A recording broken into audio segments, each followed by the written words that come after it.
वैशाख पूर्णिमा व्रत कब रखा जाएगा, जिसे हम बुद्ध पूर्णिमा या गुरु पूर्णिमा के नाम से भी जानते हैं। हिंदू पंचांग के अनुसार वैशाख पूर्णिमा की शुरुआत 11 मई को शाम 6:55 पर होगी। वहीं इसका समापन 12 मई को शाम 7:22 पर होगा। इसीलिए वैशाख पूर्णिमा का व्रत 12 मई को ही मनाया जाएगा। वैशाख पूर्णिमा व्रत कथा। एक समय की बात है, नैशिरण्य तीर्थ में योनि आदि 88,000 ऋषियों ने श्री सूत जी से पूछा, हे प्रभु, इस कलयुग में वेद विद्या रहित मनुष्य को प्रभु भक्ति किस प्रकार मिल सकती है तथा उनका उद्धार कैसे होगा।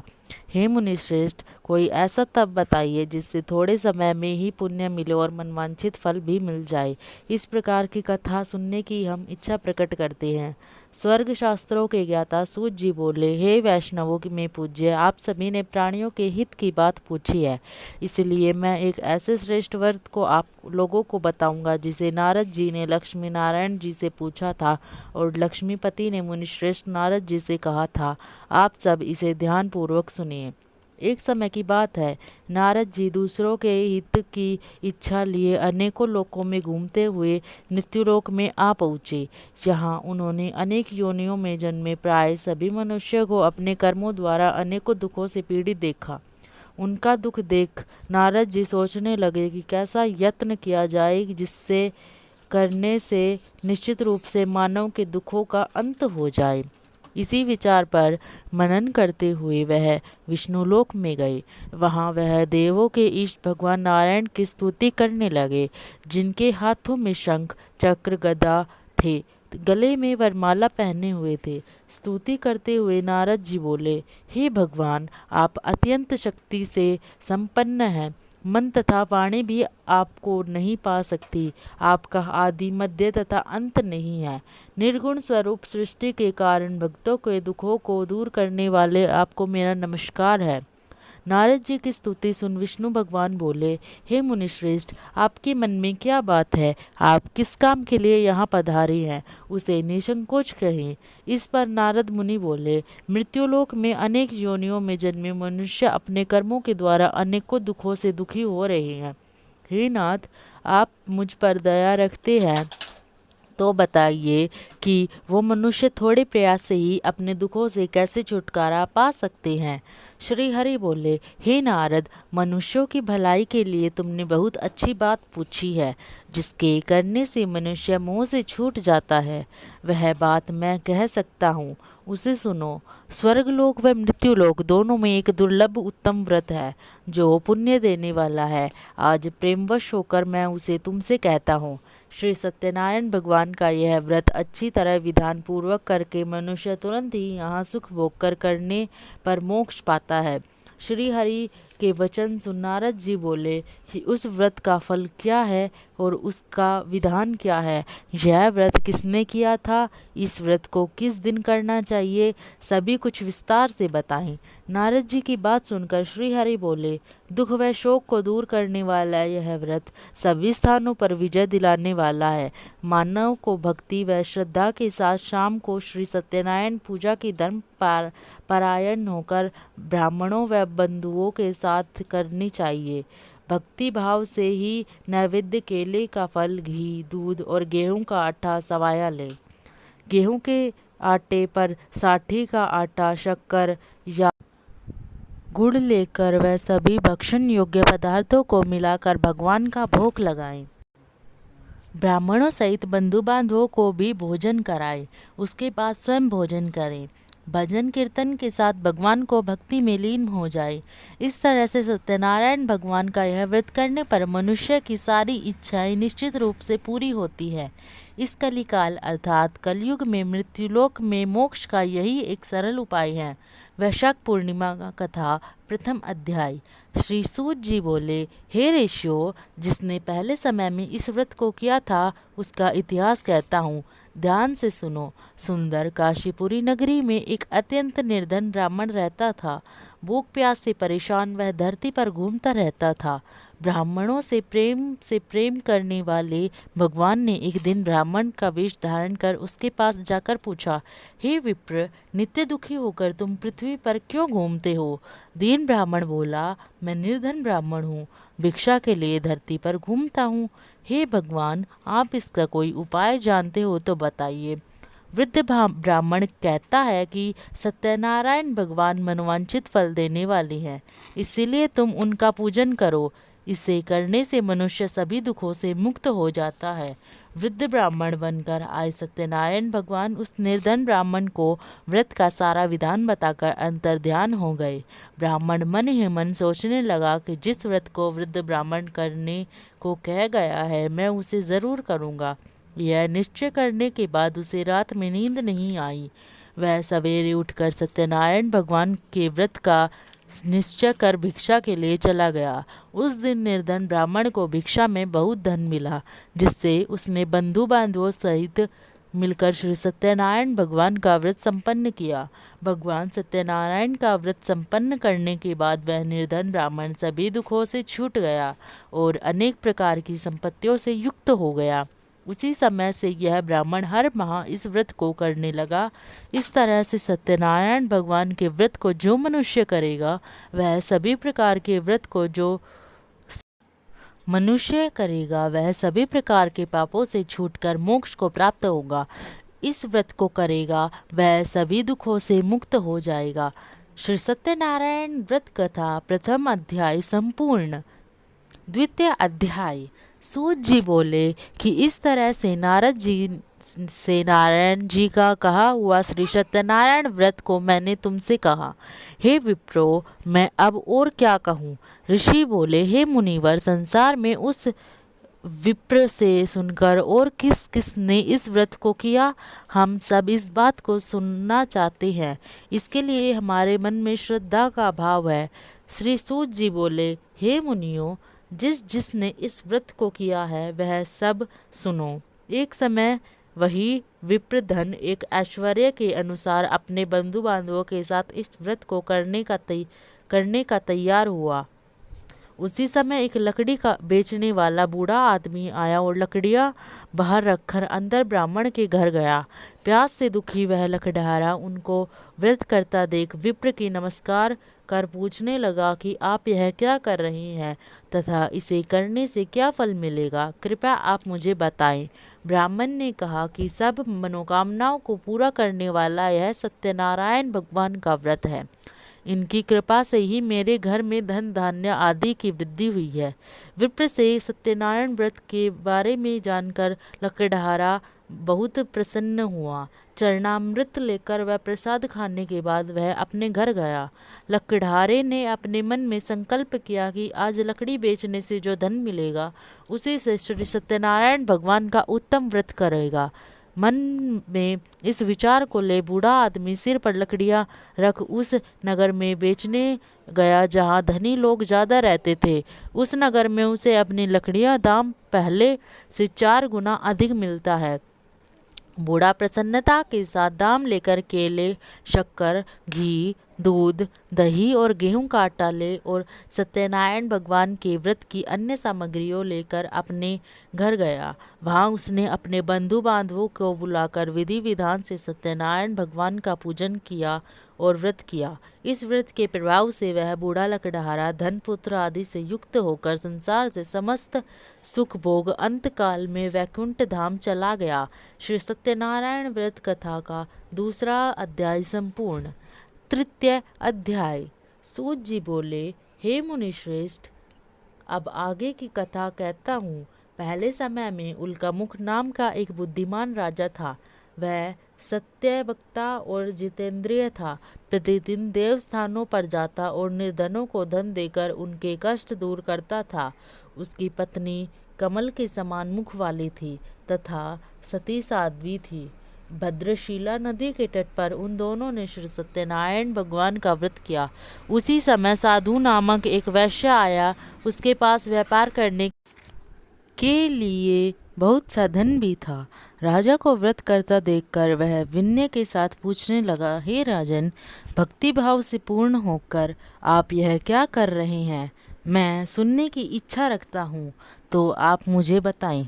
राजा बोला, हे साधु, अपने बंधु बांधवों के साथ पुत्र आदि की प्राप्ति के लिए एक महाशक्तिमान सत्यनारायण भगवान का व्रत व पूजन कर रहा हूँ। राजा के वचन सुन साधु आदर से बोला, हे राजन, मुझे इस व्रत का सारा विधान कहिए। आपकी कथा अनुसार मैं भी इस व्रत को करने से निश्चित रूप से मुझे पुत्र संतान की प्राप्ति होगी। राजा से व्रत का सारा विधान सुन व्यापार से निवृत्त होकर वह अपने घर गया। साधु वैश्य ने अपनी पत्नी को संतान देने वाले इस व्रत का वर्णन कह सुनाया और कहा कि जब मेरी संतान होगी तब मैं इस व्रत को करूँगा। साधु ने इस तरह की वचन अपनी पत्नी लीलावती से कही। एक दिन लीलावती पति के साथ आनंदित हो सांसारिक धर्म में प्रवृत्त होकर सत्यनारायण भगवान की कृपा से गर्भवती हो गई। 10वें महीने में उसके गर्भ से एक सुंदर कन्या ने जन्म लिया। दिनों दिन वह ऐसे बढ़ने लगी जैसे कि शुक्ल पक्ष का चंद्रमा बढ़ता है। माता पिता ने अपनी कन्या का नाम कलावती रखा। एक दिन लीलावती ने मीठे शब्दों में अपने पति को याद दिलाया कि आपने सत्यनारायण भगवान के लिए व्रत को करने का संकल्प किया था, उसी करने का समय आ गया है। आप इस व्रत को करिए। साधु बोला, हे प्रिय, इस व्रत को मैं उसके विवाह पर करूँगा। इस प्रकार अपनी पत्नी को आश्वासन देकर वह नगर को चला गया। कलावती पिता के घर में रह दिनों दिन बड़ी होने लगी। साधु ने एक बार नगर में अपनी कन्या को सखियों के साथ देखा तो तुरंत ही दूत को बुलाया और कहा, मेरी कन्या के लिए योग्य वर देख कर आओ। साधु की बात सुनकर दूत कंचन नगर में पहुंचा। वहां देखभाल कर लड़की के सुयोग्य वाणिक पुत्र को ले आया। सुयोग्य लड़के को देख साधु ने बंधु बांधवों को बुलाकर अपनी पुत्री का विवाह कर दिया। लेकिन दुर्भाग्य की बात ये, साधु ने अभी भी सत्यनारायण भगवान का व्रत नहीं किया। इस पर श्री सत्यनारायण भगवान क्रोधित होकर और श्राप दे दिया कि साधु को अत्यधिक दुख मिले। अपने कार्य में कुशल साधु बनिया जमाई को लेकर समुद्र के पास स्थित होकर रत्नासारपुर नगर में गया। वहां जाकर दामाद ससुर दोनों मिलकर चंद्रकेतु राजा के नगर में व्यापार करने लगे। एक दिन भगवान सत्यनारायण की माया से एक चोर राजा का धन चुराकर भाग रहा था। उसने राजा के सिपाहियों को अपना पीछा करते देखा। चुराया हुआ धन वहां पर रख दिया जहां साधु अपने जमाई के साथ ठहरा हुआ था। राजा के सिपाहियों ने साधु वैश्य के पास राजा का धन पड़ा देखा तो वह ससुर जमाई दोनों को बांधकर प्रसन्नता से राजा के पास ले गई और कहा कि उन दोनों चोरों को हम पकड़ लाए हैं, आप आगे की कार्रवाई की आज्ञा दे। राजा की आज्ञा से उन दोनों को कठिन कारावास में डाल दिया गया और उनका सारा धन भी उनसे छीन लिया गया। श्री सत्यनारायण भगवान के श्राप से साधु की पत्नी भी बहुत दुखी हुई। घर में जो धन रखा था उसे भी चोर चुरा ले गई। शारीरिक तथा मानसिक पीड़ा व भूख प्यास से अति दुखी हो अन्न की चिंता में कलावती एक ब्राह्मण के घर गई। वहां उसने श्री सत्यनारायण भगवान का व्रत होते देखा तो फिर कथा भी सुनी। वह प्रसाद ग्रहण कर रात को घर वापस आई।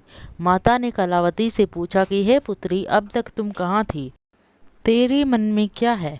कलावती ने अपनी माता से कहा, हे माता, मैंने एक ब्राह्मण के घर में श्री सत्यनारायण भगवान का व्रत देखा है। कन्या के वचन सुन लीलावती भगवान के पूजन की तैयारी करने लगी।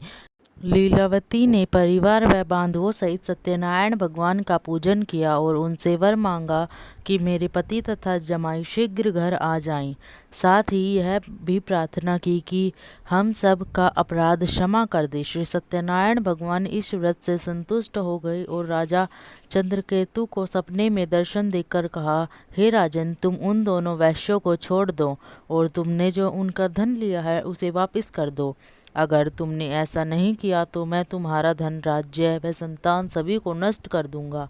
राजा को यह सब कहकर भगवान अंतर्ध्यान हो गए।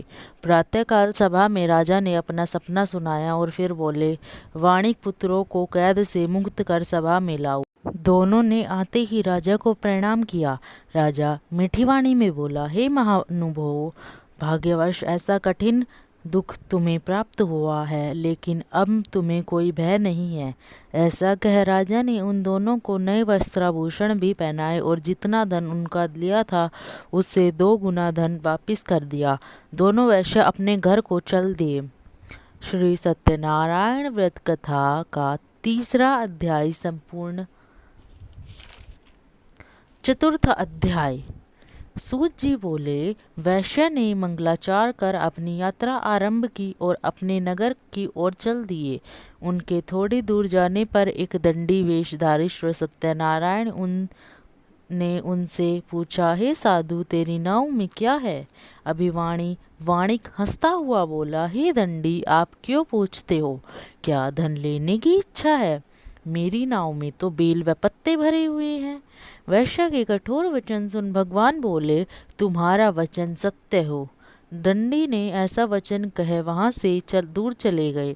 कुछ दूर जाकर समुद्र के किनारे बैठ गए। दंडी के जाने के बाद साधु वैश्य ने नित्य क्रिया के पश्चात नाव को ऊंची उठते देखकर अचंभा माना और नाव में बेल पत्ते आदि देख वह मूर्छित हो जमीन पर गिर पड़ा।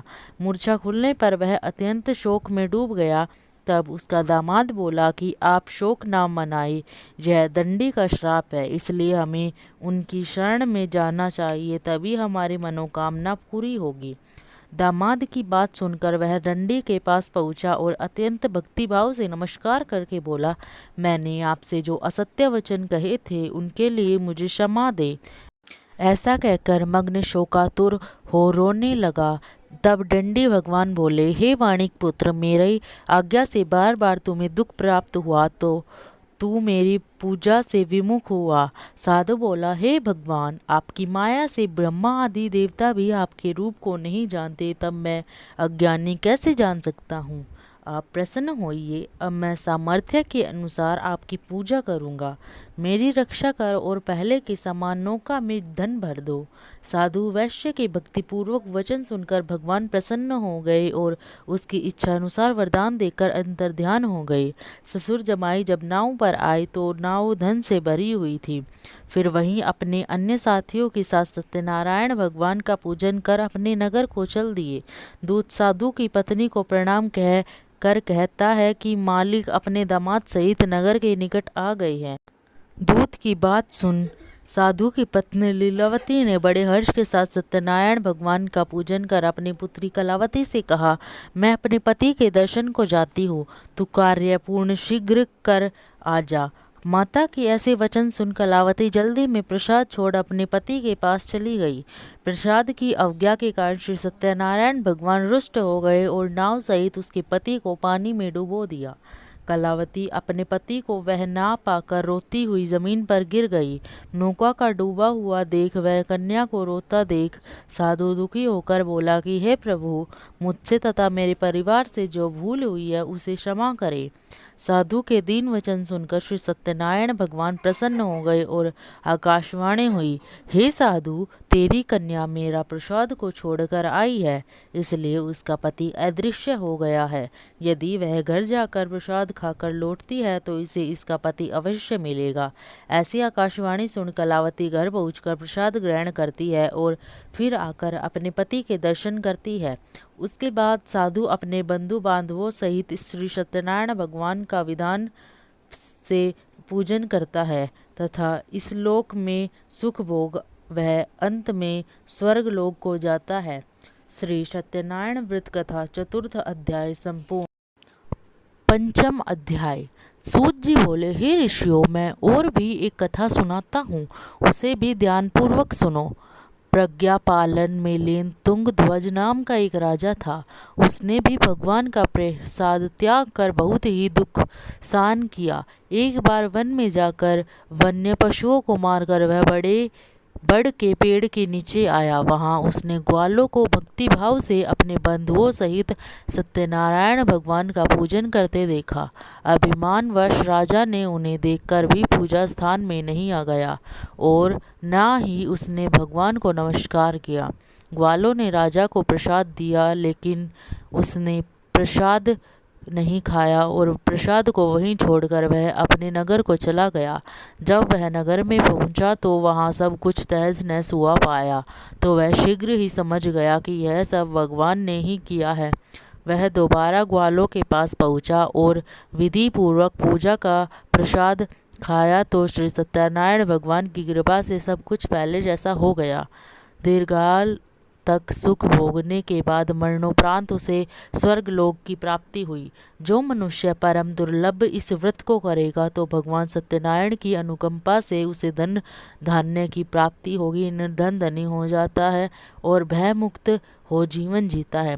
संतानहीन मनुष्य को संतान का सुख मिलता है और सारे मनोरथ पूर्ण होने पर मानव अंतकाल में वैकुंठ धाम को जाता है। सूत जी बोले, जिन्होंने पहले इस व्रत को किया है अब तक उन्हें दूसरे जन्म की क्या कथा कहता हूँ। वृद्ध सतानंद ब्राह्मण को सुदामा का जन्म लेकर मोक्ष की प्राप्ति की।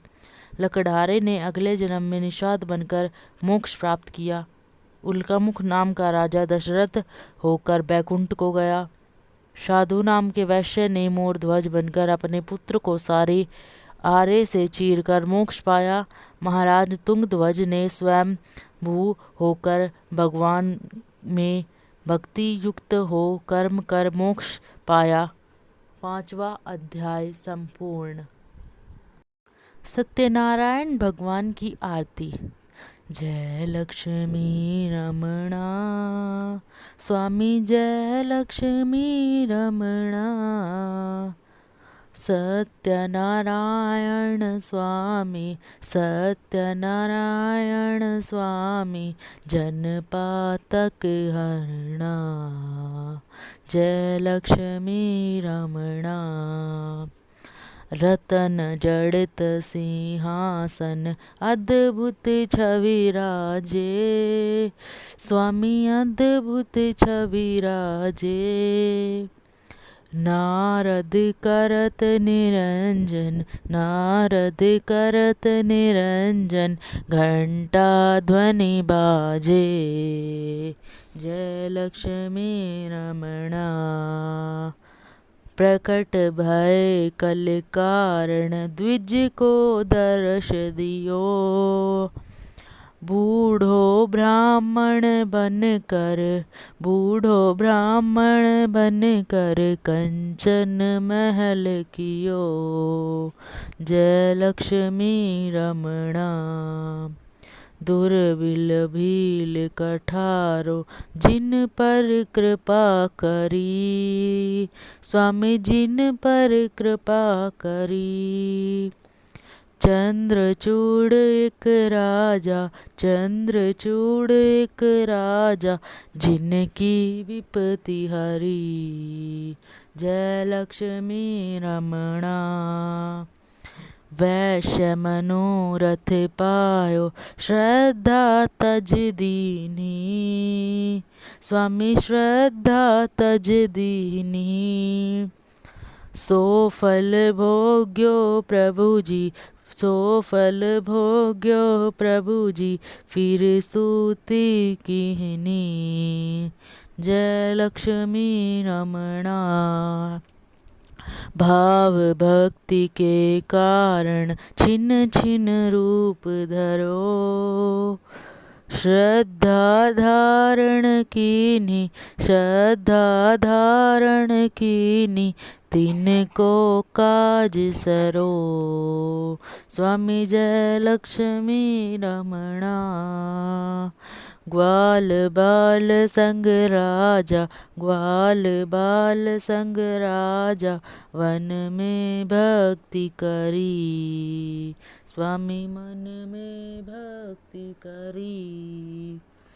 मन वांछित फल दीनो, मन वांछित फल दीनो, दीन दयाल हरि। स्वामी जय लक्ष्मी रमणा। चढ़त प्रसाद सवायो, चढ़त प्रसाद सवायो, कदली फल मेवा। स्वामी कदली फल मेवा। धूप दीप तुलसी से, धूप दीप तुलसी से, राजी सत्यदेवा। स्वामी जय लक्ष्मी रमणा। सत्यनारायण जी की आरती, सत्यनारायण की आरती, जो कोई नर गावे। भगत शिवानंद स्वामी, भगत शिवानंद स्वामी, मन वांछित फल पावे। स्वामी जय लक्ष्मी रमणा।